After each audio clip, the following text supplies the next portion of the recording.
different Zoom meeting. Looks like, just at a quick glance, we have more than a quorum. Is that correct, Rachel? Yep, we're good to go.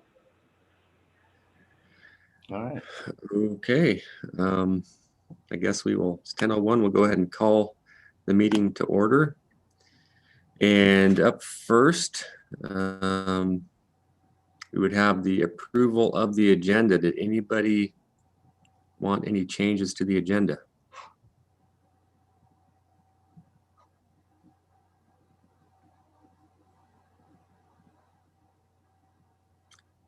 If not, I'd entertain a motion. I would move we approve the agenda as presented. Second. All right. We have a motion to approve the agenda as presented. Any further discussion on the agenda? All right. All those in favor say aye. Aye. Aye. Is there any opposed? All right. The agenda is approved. Up next, item 3, approval of the meeting minutes from January 27th. Any changes to the minutes?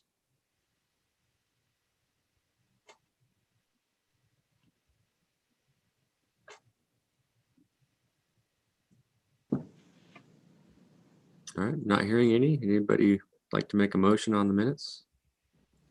I'd move that we accept the minutes as presented. I'll second that. All right, we have a motion and a second to approve the minutes as presented. Any other discussion on the minutes? All right, all those in favor say aye. Aye. Is there any opposed? All right, minutes are approved. Item 4, Rachel, do we have any public comment?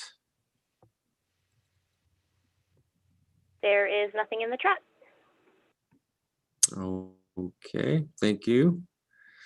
And moving on to item 5, payables. Has everybody had a chance to review the payables? Any questions or comments there?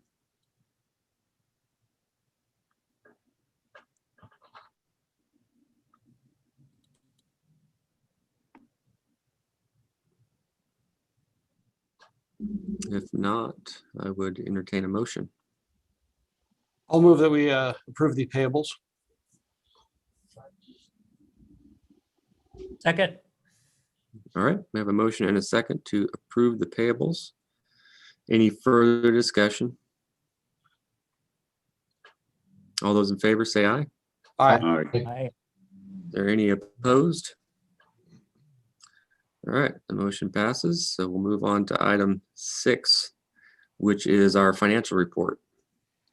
I'll hand that over to Rachel, I believe. All right, first of all, the summary at the bottom is not correct. I apologize. I had the wrong boxes being calculated. We are not negative in cash, so we're good. But other than that, everything is normal. I had to add quite a few extra lines to match our budget for January. We did create what's called a project fund rather than funding all of our stuff out of the sales tax because it had to be coded differently for the state auditor. So that project fund, you'll see that it's 300 level. It's the last one at the top for the revenues. That's where all of our bond money went into instead of the sales tax. And then I already funded the stabilization reserve with that 10% for operating costs plus our debt service fee for a year. So you'll see that 1.2 million in there. And then other than that, it's just our basic expenditures and revenues. You guys have any questions?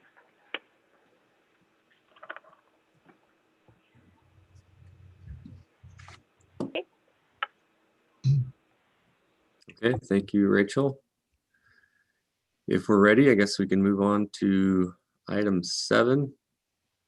Do we have any board comments and or any committee reports from LawTAC or the FireTAC? I just talked with Troy Brightbill, who's chair of the LTAC. They have not met. They're meeting on an every other month basis. So the next meeting will be in March. He had nothing to report. Okay, thank you, Sheriff. Hello, this is Rick. I know that the fire TAC met, I believe it was yesterday, but I haven't gotten an overview back from them on that. Okay. Thanks, Vic. All right, if there's no other board comments, we can move right along. Item 8, anything for agreements?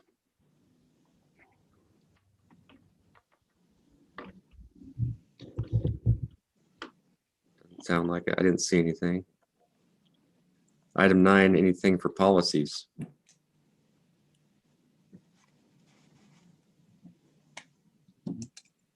Okay, let's see. Moving on to our director's report. Turn it over Hi. to you, Dave. Go ahead. All right, so we're gonna start with staffing. Right now, we have authorized 23, an actual of 21. Broken down, that's 18 dispatchers with 3 trainees. In the last week or so, we've kind of gotten into a staffing crisis caused by events affecting the lives of the dispatchers. We've got 1 off sick, 1 off injured, 1 off on maternity. We have 1 expected long-term sick that's going to begin very, very soon. And we have 2 quarantined due to COVID exposure at their home. This leaves us with 12 working dispatchers with 3 trainees. Supervision, we are authorized at 2 and have 1.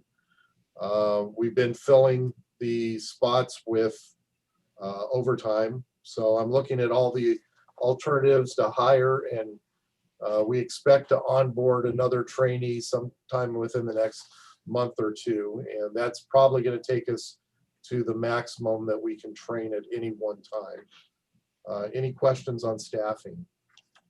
Just a real quick question, Dave.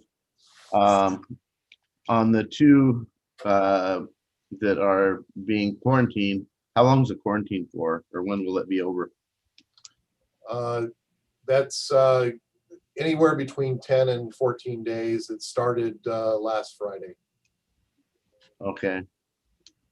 So I we got, sent a message out to all you guys to make sure that you knew that we are having a staffing crisis right at the moment. okay. So Dave, I appreciate the fact that you sent that out, and it was, I think, well received, but if we're down to 12, what is our plan B when we go to 11 or 10? Well, right now, the overtime is the planned thing that we're using. And then the message that I sent out to you guys was to try to get the cooperation of everybody to not do as many things that you normally do through the dispatch center. We were looking at whether or not the running of people could be done through the admin staffs at your locations. And those were some of the things that were being discussed as far as some fail safes that were going on. But, right now we're throwing overtime at it to fill the dispatcher spots right at the moment. So how long do you think that's sustainable before we burn them out? Well, they are getting burnt out, and we had 1 trainee that we moved her onto a frequency that we thought she could handle, and she did a good job over the weekend. Our supervision, Jerry, has filled in a couple of days, and he's here, on day watch to fill in for breaks and that sort of stuff. So, like I said, we're using every resource that we possibly can right at the moment. And we also contacted Cressa to make sure that they understood that if we couldn't answer the calls, that they would roll over to them to answer.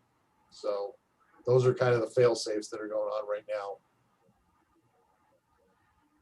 Well, thank you and good luck. Yes, thank you, sir. And Dave, it's Brad there. I'm just so everyone's aware, the COVID vaccine was offered to staff, and I understand that some of the staff have taken advantage of that. Yes, our staff is about a quarter of us have been inoculated in the first round. Oh, good. All right, so moving on to the facility update. I'm going to break this down into two facilities because I think that you guys would be interested in what we did to look at our current facility and disinfect the current facility. So when this thing happened on Friday, I disinfected the quarantine workstations. We've kept them dormant for the last 24 hours or 48 hours as per the guidelines of the county HR. And we have gotten some quotes for some thorough cleaning around here. So we are going to move forward to a thorough cleaning of the restrooms, the break rooms, and then all the consoles. So that's what we've done in the current facility. Any questions about that? All right, moving on to the new facility.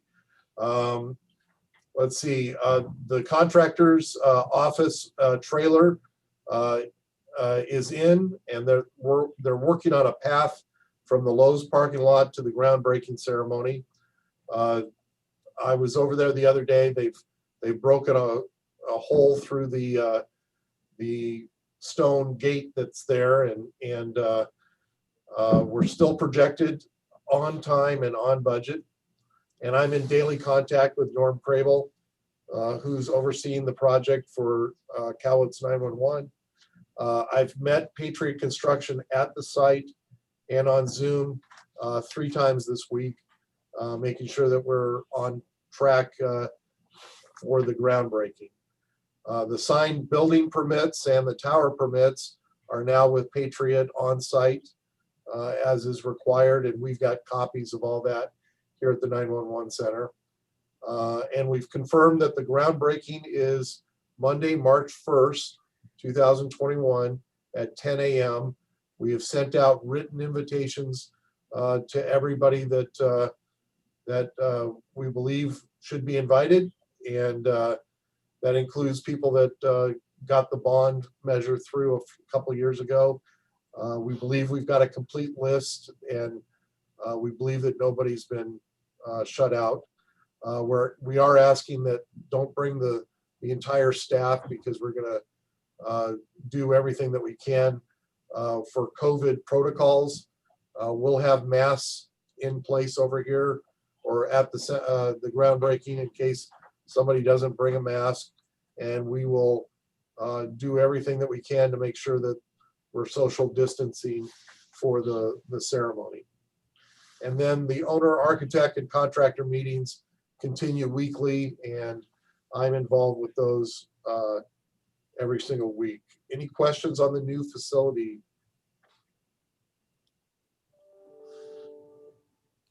All right, moving on to the radio update. The Hall of Justice microwave update. Some parts have arrived and some parts have not. We are several weeks away from installing the equipment. Moving to Baker's Corner, the permit application has been sent out there, and once completed, it's going to go to Mark Palins and then to the city.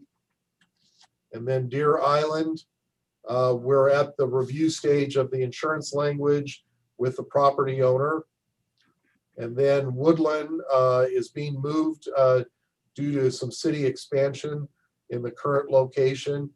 The site that we had proposed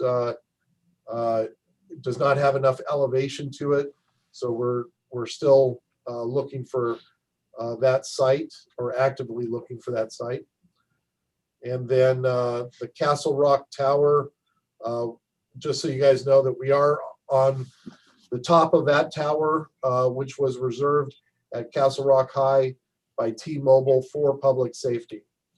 So that's the update on all the radio stuff that I think you guys would be interested in. Any questions?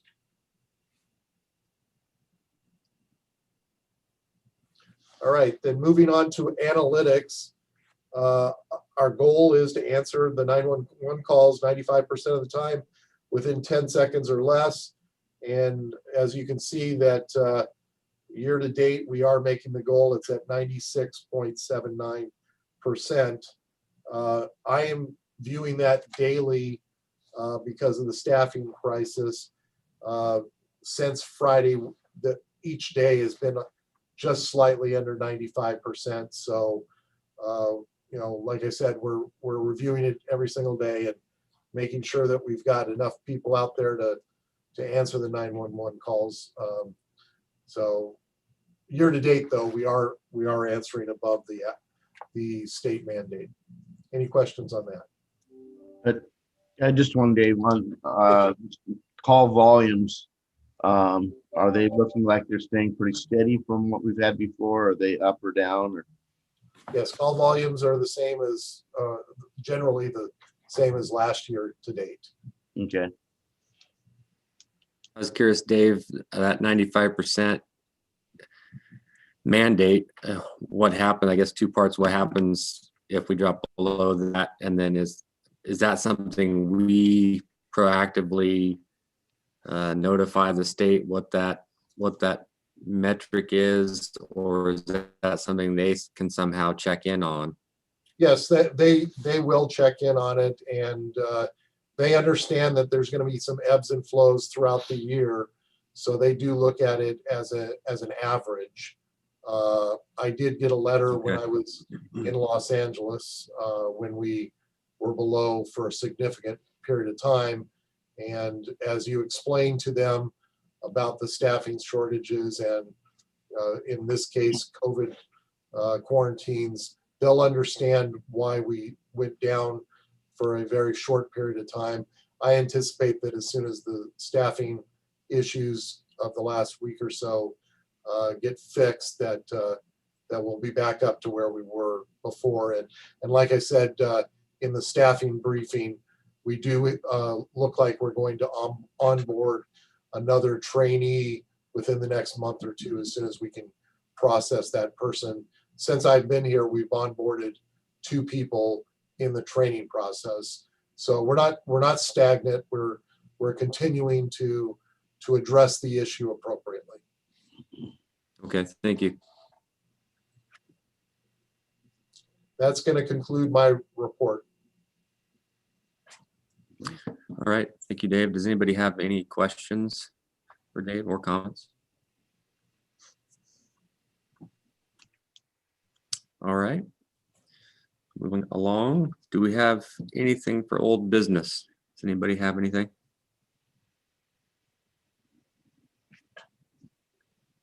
All right, I'm not hearing anything. How about, do we have any need for executive session today? Not that I'm aware of. Okay, thank you, Frank. All right, then if that's the case, is there anything else for the good of the order? I think we made it to the bottom of the list.